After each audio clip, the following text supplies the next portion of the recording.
तेजस्वरूप करजाल विमृष्ट पाप मित्रान्वहं मम विभो कुरु सुप्रभातम्। ऐश्वर्यमीश दिश पावकरूप वह्ने ज्ञानं च देहि परमेश्वर रूप शम्भो।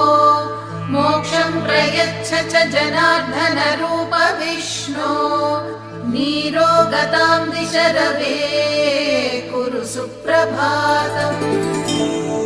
स्रष्टाखिलस्य जगतश्चतुराननस्त्वम् भर्ता च लोकनिवहस्य हरिस्त्वमेव।